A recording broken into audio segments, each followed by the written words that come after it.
Hello friends, welcome to Guru5. In this lecture we will discuss about the relativity of mass. मतलब जो frame of references होते हैं उस पर depend करता है मास कितना होता है पार्टिकल का. फिर we will discuss the Einstein's mass energy equation equal to mc square, इसको डिराइव करेंगे और फिर इसके वेरिफिकेशन के लिए कुछ एग्जाम्पल डिस्कस करेंगे. So first we will talk about relativity of mass. So इसके लिए हम दो फ्रेम ऑफ रेफरेंसेस कंसिडर कर लेते हैं. सपोज ये फ्रेम है S और एक फ्रेम है S डैश, और जो S डैश फ्रेम है वो मूव कर रहा है along x axis with speed v. और S डैश फ्रेम में हम दो पार्टिकल कंसिडर कर लेते हैं, आइडेंटिकल पार्टिकल्स. सपोज ये दो पार्टिकल है, आइडेंटिकल पार्टिकल्स है, दोनों का मास कितना m नोट, ये भी m नोट मास का, और this is also mass m note. Suppose ये इस डायरेक्शन में मूव कर रहा है, इसकी स्पीड है u डैश, और ये अपोजिट डायरेक्शन में इसकी स्पीड माइनस u डैश. ठीक है, तो ये दोनों कोलाइड करेंगे. कोलाइड करने से इन दोनों का जो लीनियर मोमेंटम है टोटल वो जीरो हो जाएगा. तो एस डैश फ्रेम के रेस्पेक्ट में ये दोनों कैसे हो जाएंगे, रेस्ट पर. सो कोलिजन से पहले सिचुएशन ये है, और कोलिजन के बाद सिचुएशन क्या हो जाएगी, ये दोनों की स्पीड कितनी हो जाएगी, एस के रेस्पेक्ट में v, बट एस डैश के रेस्पेक्ट में दोनों कैसे हो जाएंगे, रेस्ट पर, क्योंकि लीनियर मोमेंटम टोटल कितना है, zero. M nought u dash minus m nought u dash, तो जीरो हो जाएंगे. ठीक है, लेकिन एस फ्रेम के रेस्पेक्ट में तो इन दोनों की जो वेलोसिटी है u डैश और माइनस u डैश होने की बजाय कुछ और हो जाएगी. सपोज u1 और u2, और मास हम ले लेते हैं सपोज s के रेस्पेक्ट में, क्योंकि ये कुछ और वेलोसिटी से मूव कर रहे हैं, तो हम ले लेते हैं m1 और m2. s डैश फ्रेम में तो दोनों के मास सेम है, लेकिन s फ्रेम में सपोज अलग अलग है, m1 m2 हमें नहीं पता, वही हमें डिराइव करना है. ओके, तो suppose two identical particles of mass m naught each are moving with velocities u dash and minus u dash in opposite direction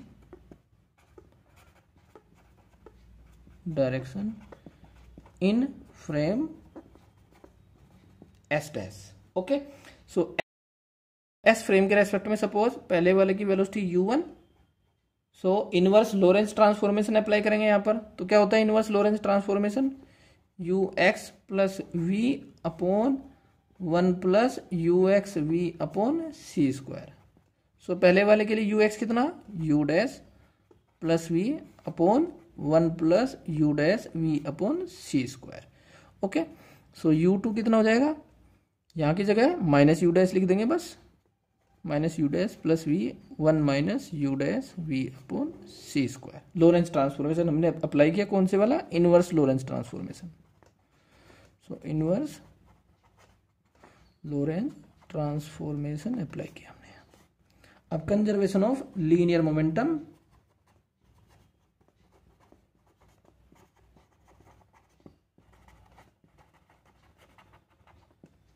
in S frame, so mass suppose पहले वाले का m1, तो velocity u1 plus m2 u2, और टकराने के बाद collide करने के बाद इन दोनों की वेलोसिटी क्या है, s डैश के रेस्पेक्ट में जीरो, तो s के रेस्पेक्ट में ये v वेलोसिटी से मूव करते हुए दिखाई देंगे. So total mass m1 plus m2 और velocity v.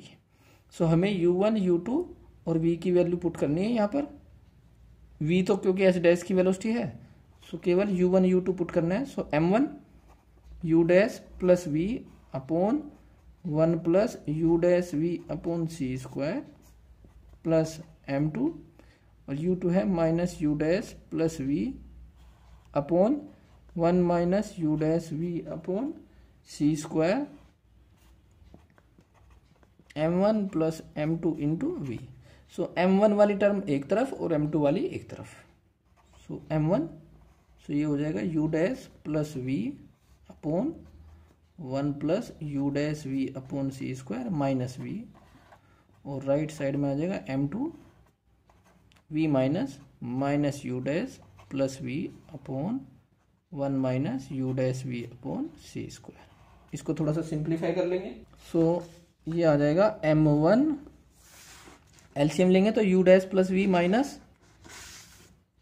You dash plus V minus we और minus you dash we square upon C square, minus you dash we square upon C square upon 1 plus you dash we upon C square,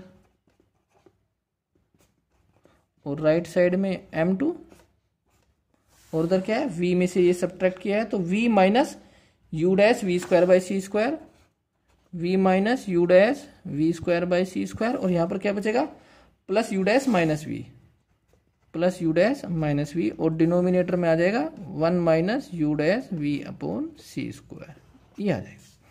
v से v cancel, v से v cancel, so m1 यहाँ से u dash common, so 1 minus we square by C square upon 1 plus you dash we upon C square, और right side में m2 u dash common 1 minus we square by C square upon 1 minus you dash we upon C square, so इससे ये cancel, इससे ये cancel, so m1 upon m2 आ जाएगा 1 plus you dash we upon C square upon 1 minus you dash we upon C square, ठीक है ना। इसको इक्वेशन मान लेते हैं हम फर्स्ट। अब क्या करते हैं, एक वैल्यू कैलकुलेट करने की कोशिश करते हैं, ये 1 minus u one square upon सी स्क्वायर, देखिए कितनी होती है ये 1 माइनस 1 अपॉन सी स्क्वायर, यू वन की वैल्यू पुट करेंगे, ये रही u dash plus v upon 1 plus you dash we upon C square, और इसका होल स्क्वायर, सो ये हो जाएगा एलसीएम लेने से यहाँ पर आ जाएगा, सो या कॉमन ले लो 1 अपॉन सी स्क्वायर और 1 plus you dash we upon C square का होल स्क्वायर कॉमन लिया, तो यहाँ पर क्या बचेगा c square 1 plus you dash we upon C square whole square minus you dash plus v whole square equal to 1 upon C square 1 plus you dash we upon C square whole square c square, इसका whole square open करेंगे तो 1 plus you dash square we square upon c to the power 4 plus 2 u dash we upon C square minus you dash square plus v square plus 2 u dash v, ये वाली term cancel out हो जाएगी, check करना सी square से सी square cancel, तो 2 u dash we plus का और ये 2 यू डैश वी माइनस का, so this will be cancel out, so this comes out to be 1 upon c square 1 plus u dash v upon c square whole square। अब इसमें v वाली term एक जगह और बाकी एक जगह, या ये c square minus we square एक जगह लिख लो ऐसे, और ये u डैश वाली टर्म एक जगह, तो यहाँ से हो जाएगा ये c स्क्वायर से c स्क्वायर कैंसिल, तो u डैश स्क्वायर कॉमन ले सकते हैं हम, सो v स्क्वायर अपॉन सी स्क्वायर, और यहाँ पर -1 इस तरह से, ओके।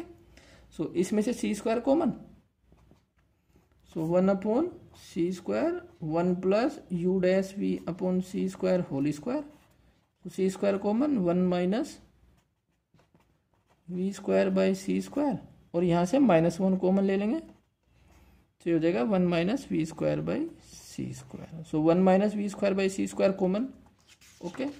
सो इसको लिख सकते हैं 1 अपॉन सी स्क्वायर, और कितना है नीचे प्लस में, so 1 plus you dash we upon C square whole square, और यहाँ से कॉमन लिया हमने 1 minus we square by C square, अंदर क्या बचेगा चेक कर लो जरा, c square minus you dash square, c square minus you dash square, okay. C square इसके नीचे ले जाओ, सो ये हो जाएगा 1 minus we square by C square 1 minus you dash square by C square, और 1 plus you dash we upon C square, so ये किसके इक्वल आया 1 minus u one square upon सी स्क्वायर, तो ये टर्म है हमारी, हमें क्या निकालना था 1 plus you dash we upon C square, check कर लो m1 क्या है 1 plus you dash we upon C square, ऐसी इस टर्म को भी हम कैलकुलेट कर सकते हैं, जरा यहाँ से देखो, so 1 plus you dash we upon C square की वैल्यू आ जाएगी 1 minus we square by C square 1 minus you dash square by C square upon 1 minus u one square upon C square. Similarly अगर हम 1 minus u two square upon सी square लेंगे तो वो आ जाएगा 1 minus you dash we upon C square की terms में, so ये हो जाएगा, और ये क्या है स्क्वायर, ओके। सो ये आ जाएगा 1 minus we square by C square 1 minus you dash square by C square upon 1 minus u two square upon C square. अब हमें इन दोनों का रेशो निकालना है, तो m1/m2 using equation first. m1/m2 क्या है, 1 plus you dash we upon C square upon 1 minus you dash we upon C square. इन दोनों का रेशो निकालना है, तो यहाँ से ये आ जाएगा रूट में और यहाँ से ये आ जाएगा रूट में। सो रूट में क्या बचेगा, इससे ये कैंसिल और इससे ये कैंसिल, तो क्या आ जाएगा, ये नीचे आ जाएगा 1 minus u one square upon सी स्क्वायर, और ये डिनोमिनेटर की बजाय कहाँ चला जाएगा, न्यूमरेटर में। So 1 minus u two square upon सी स्क्वायर। सो m1 और m2 का रेशो आ जाता है यहाँ से, ठीक है। अब क्योंकि ये दोनों पार्टिकल एस डैश फ्रेम में कैसे हैं, सेम आइडेंटिकल मास के, अब उसको हम ऐसी सिचुएशन भी कंसिडर कर सकते हैं, सपोज जो m2 है वो रेस्ट पर है। If m2 is at rest in S frame, suppose ऐसा मान लिया, ठीक है। तो m2 की वैल्यू किसके बराबर हो जाएगी, m0, ठीक है। और u2 कितना हो जाएगा, 0, क्योंकि m2 को हमने एस फ्रेम में कैसा मान लिया, रेस्ट पर। एक कंडीशन ऐसे ले सकते हैं। सो m1 upon m0 equal to हो जाएगा 0। ये तो 0 हो जाएगा, तो यहाँ पर क्या बचेगा 1, तो 1 upon root 1 minus u one square upon सी स्क्वायर। या फिर ऐसे लिख सकते हैं m1 equal to m0 upon root 1 minus u one square upon C square. तो यह है पार्टिकल का मास जब पार्टिकल रेस्ट पर है एस फ्रेम में, और ये मास तब है जब पार्टिकल मूव कर रहा है u1 वेलोसिटी से। तो अगर मैं वेलोसिटी v ले लेता हूं जनरल ऐसे ही, तो मास कितना m। So for a particle moving with velocity v, suppose its mass is m, then क्या हो जाएगा m0 upon root 1 minus we square upon C square. So this is the expression for relativity of mass. Now we will take some important points regarding relativity of mass. तो कौन सा expression derive किया हमने, m equal to m0 upon root 1 minus we square upon C square. तो इसके regarding कुछ important points लिख लेते हैं। So notes, first one, so अगर वेलोसिटी बढ़ेगी, पार्टिकल की वेलोसिटी v इंक्रीज होती है, तो ये इंक्रीज होगा। सो माइनस साइन की वजह से डिक्रीज, तो मास इंक्रीज। सो अगर वेलोसिटी इंक्रीज होती है तो पार्टिकल का जो मास है वो भी इंक्रीज होता है। So if v increases then mass also increases. Second point, अगर क्लासिकल मैकेनिक्स की बात करें हम सिंपल, तो जो वेलोसिटी होती है मेटल पार्टिकल्स की वो लाइट की स्पीड के कंपैरिजन में बहुत कम होती है। सो v is very very less than c। सो इसको हम नेग्लेक्ट कर सकते हैं 1 के कंपैरिजन में। तो जो मास होता है पार्टिकल का वो रेस्ट मास के बराबर होता है। So in classical mechanics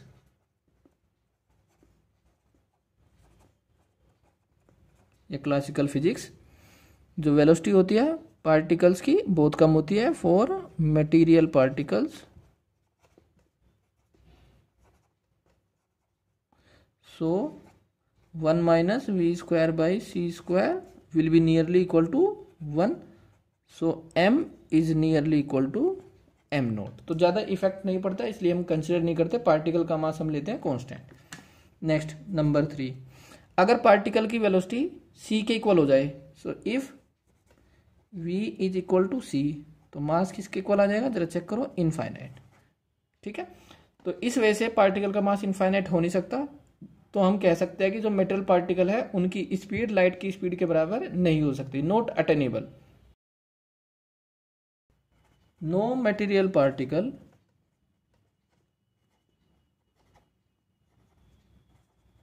can have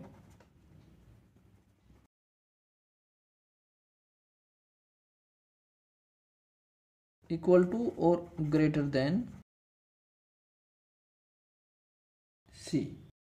अब इसको हम ऐसे भी एक्सप्लेन कर सकते हैं कि अगर पार्टिकल का मास इनफाइनाइट है तो उसको मूव कराने के लिए कितना फोर्स चाहिए, इनफाइनाइट, या एक्सलेट कराने के लिए इनफाइनाइट फोर्स चाहिए। लेकिन इनफाइनाइट फोर्स एग्जिस्ट नहीं करता फॉर ए मेटल पार्टिकल। तो स्पीड कभी भी c से ज़्यादा या c के इक्वल नहीं हो सकती। सो एन इनफाइनाइट फोर्स, और किसकी बात कर रहे हैं हम, इन स्पेस और वैक्यूम। ओके, ध्यान रखना ये चीज। An infinite force is needed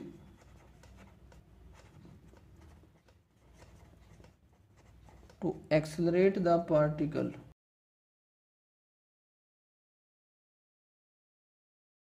which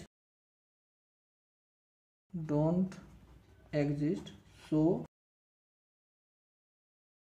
velocity of particle can never be seen in free space। Next point, ये बात करें हम फ्री स्पेस की, लेकिन किसी मेटेरियल मीडियम में पार्टिकल की वेलोसिटी लाइट की स्पीड से ज्यादा हो सकती है, लेकिन वो सी से ज्यादा नहीं हो सकती। लाइट की स्पीड मेटेरियल मीडियम में या किसी मीडियम में लाइट की स्पीड कम हो जाती है, तो उससे ज्यादा तो हो सकती है किसी भी पार्टिकल की स्पीड, लेकिन जो सी है 3 × 10⁸, उससे ज्यादा कभी नहीं हो सकती। तो हम लिख सकते हैं जो मूविंग पार्टिकल्स है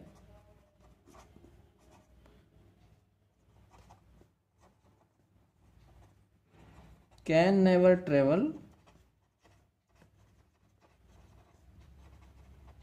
faster than velocity of light in free space, but this is not true for material medium जैसे glass, water etcetera. So in material medium,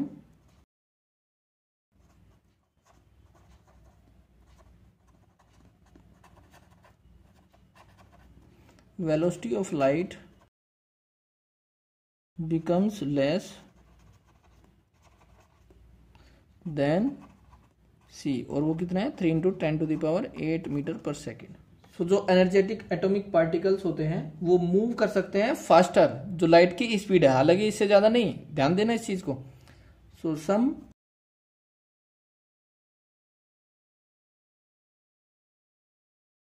highly energetic atomic particles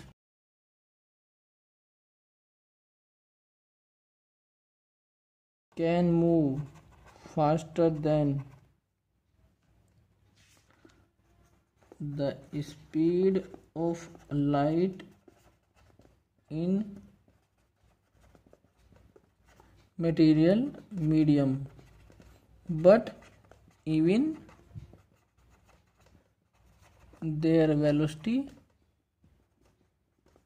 will be less than c। तो हम बोल सकते हैं कि suppose कोई material medium है, ये वाटर या ग्लास कुछ ले लो सपोज, ठीक है ना, ये मेटेरियल मीडियम है, तो इसमें एक पार्टिकल है, तो पार्टिकल है उसकी स्पीड सपोज v है, और जो लाइट है, लाइट की स्पीड सपोज मैं ले लेता हूँ v डैश, तो v डैश से बड़ा तो हो सकता है, लेकिन हमेशा c से छोटा जरूर होगा, ये है बात।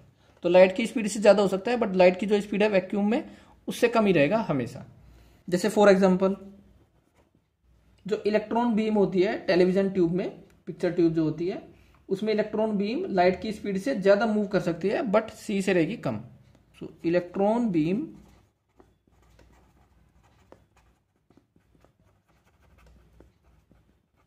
इन television picture tube can move across the screen faster than the speed of light।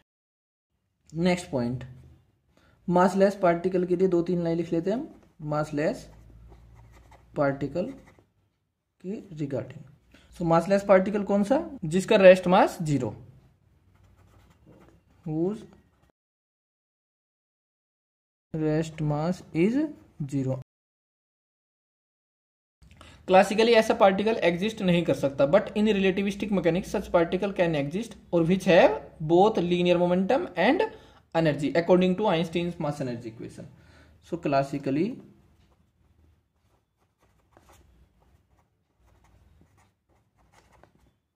such particle cannot exist but in relativistic mechanics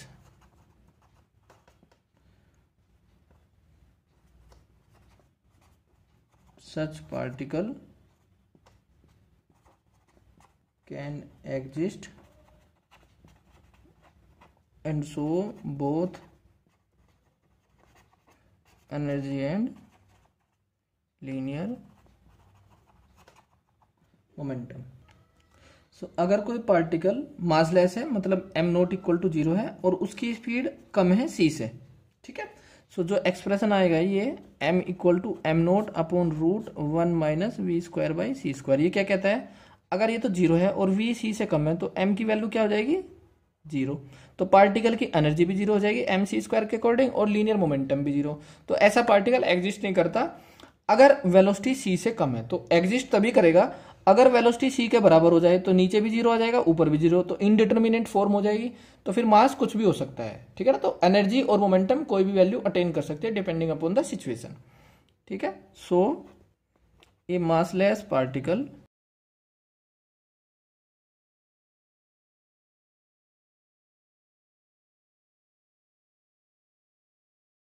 moving with speed less than c don't have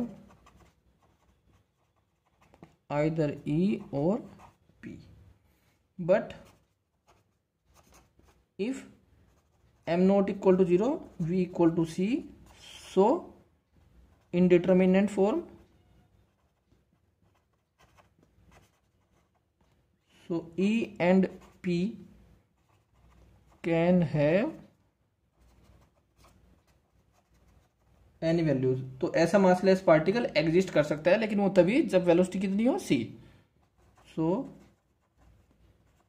massless particle can exist but if it is moving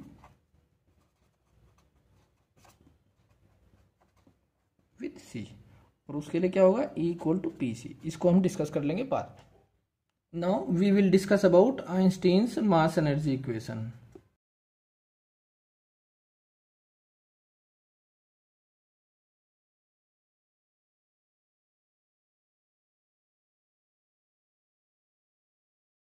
So इसके लिए हम एक particle consider कर लेते हैं। Suppose m मास का है, मास m, इसकी स्पीड है सपोज v, और इस पर हमने एक फोर्स लगा दिया, एक्सटर्नल फोर्स स्पीड के अलोंग, जो इसकी वेलोसिटी है उसके अलोंग एक फोर्स लगा दिया। सो ये फोर्स कुछ वर्क करेगा और वो वर्क किस में कन्वर्ट हो जाएगा, kinetic energy of this particle. So suppose a particle of mass m is acted upon by a force F along its velocity। So force equal to क्या होगा, rate of change in linear momentum. So force आ जाएगा d by d t into m v. So इसको differentiate करने से d m by d t into v plus m d v by d t, क्योंकि mass vary कर सकता है with the velocity of particle, m equal to m note upon root 1 minus we square by C square, ठीक है। So दो work करेगा ये फोर्स, डिस्प्लेसमेंट सपोज पार्टिकल का डी टी टाइम में हम ले लेते हैं d s, displacement equal to d s in time d t. So जो वर्क करना पड़ेगा इस फोर्स को, वो किस में कन्वर्ट हो जाएगा, काइनेटिक एनर्जी में, according to work energy theorem. The work done by f in displacing the particle converts into kinetic energy, या जितनी काइनेटिक एनर्जी में चेंज होगा। सो काइनेटिक एनर्जी में चेंज सपोज डी के, और work done कितना f into d s. So d k will be equal to d s की multiply d m by d t v d s plus m d v by d t into d s. D s by d t velocity, d s by d t velocity. So ये आ जाएगी v d m plus m v square d m, क्योंकि d s by d t v, so v square d m m v d v. So इसको हम मान लेते हैं suppose equation first. अब जो मास है क्या है, m note upon root 1 minus we square by C square. So इसको डिफ्रेंशिएट कर लेते हैं पहले, क्योंकि हमें डी एम की वैल्यू चाहिए। सो एम है हमारे पास m naught 1 minus we square by C square, और इसकी पावर हो जाएगी -1/2। सो डी एम आ जाएगा एम नोट, इसका डिफ्रेंशिएशन -1/2, इसकी power 1 minus we square by C square -3/2। फिर इसका डिफ्रेंशिएशन करेंगे तो -2v अपॉन सी स्क्वायर इंटू डी वी। -2 से -2 cancel, so this comes out to be m naught v upon C square 1 minus we square by C square to the power -3/2 d v. इसको नीचे ले आएंगे, so m naught v upon C square 1 minus we square by C square, power 3/2 है तो ऐसे लिख सकते हैं 1 minus we square by C square d v. M note upon this, ये क्या है m, so this can be written as m v d v upon C square 1 minus we square by C square. C square के अंदर multiply और उसको इधर ले जाओ, so d m c square minus we square equal to m v d v. So kinetic energy क्या थी equation first से, using equation first, d k equal to क्या है m v d v plus v square d m. So m v d v की value यहां put कर दो,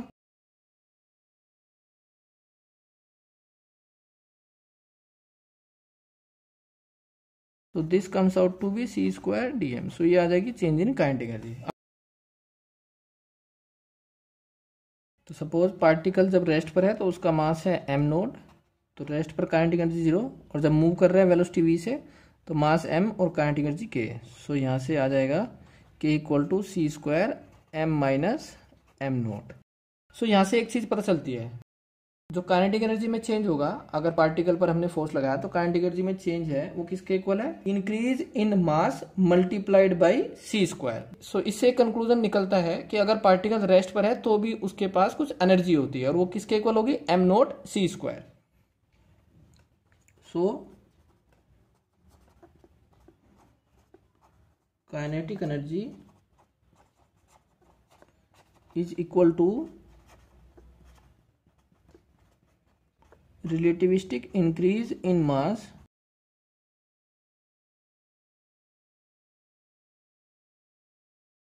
multiplied by c square.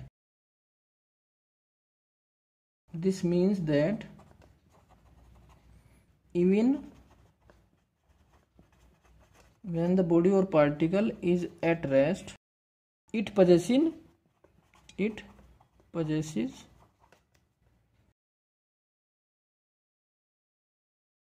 an amount of energy, कितनी m naught c square, which is called as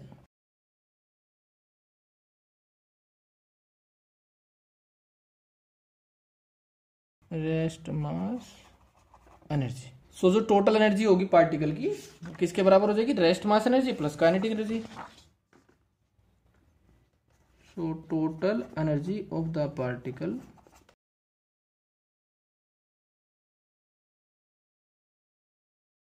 will be kinetic energy plus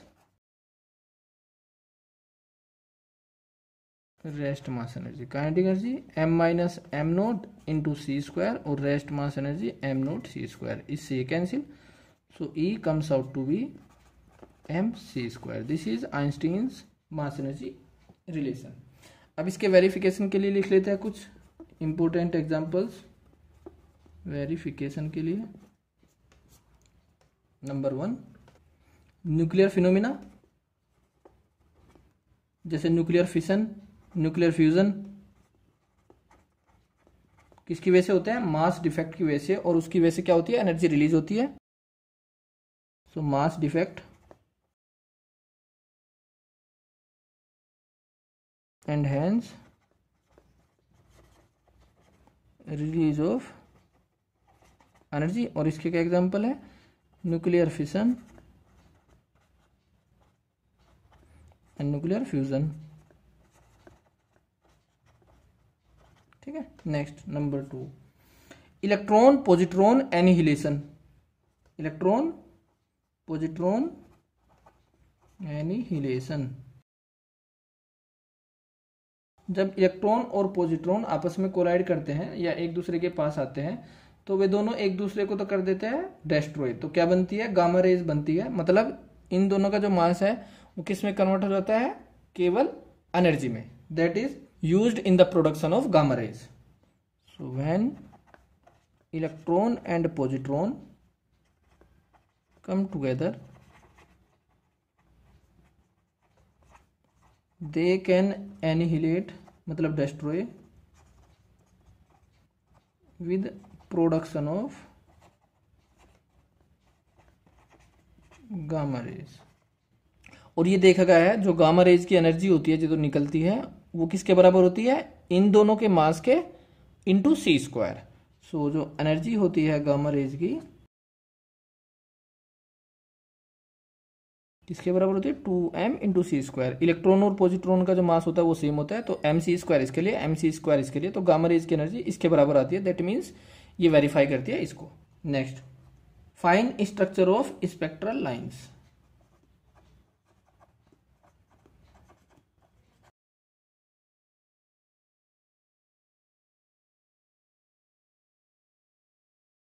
Sommerfeld ने explain किया ये कि जो फाइन स्ट्रक्चर होती है स्पेक्ट्रल लाइंस की वो किसकी वजह से होती है, रिलेटिविटी ऑफ मास, और उस पर क्या बेस्ड है, ये चीज, मतलब जो मास होता है पार्टिकल का वो वेरी करता है या फ्रेम ऑफ रेफरेंस पर डिपेंड करता है। सो Sommerfeld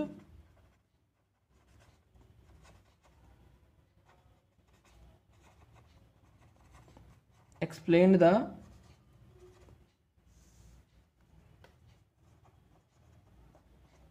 fine structure on the basis of relativity of mass। Next ले सकते हैं हम फोर्थ एग्जांपल, कॉम्पटन इफेक्ट। इसको लेटर लेक्चर्स में हम डिस्कस करेंगे क्या होता है। नेक्स्ट एक और ले सकते हैं, compressed spring dissolved in acid.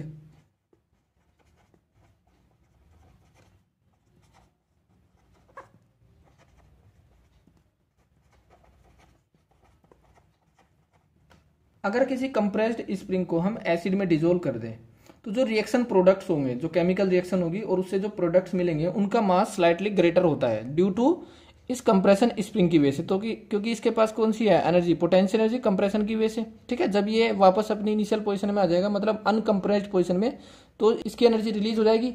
उसको कौन यूटिलाइज करेगा, जो प्रोडक्ट्स है रिएक्शन के प्रोडक्ट्स, तो उनका जो मास होगा वो स्लाइटली ज्यादा होता है, तो इससे ये कंफर्म हो जाता है। बट जो चेंज होता है मास में वो बहुत कम होता है। So these are the examples for Einstein's mass energy relation. Now in the next lecture we will discuss about the Lorentz transformation of linear momentum P and energy E. Then we will talk about the invariance of an expression E square equal to P square plus m naught square C to the power 4। इसको हम discuss करेंगे next lecture में।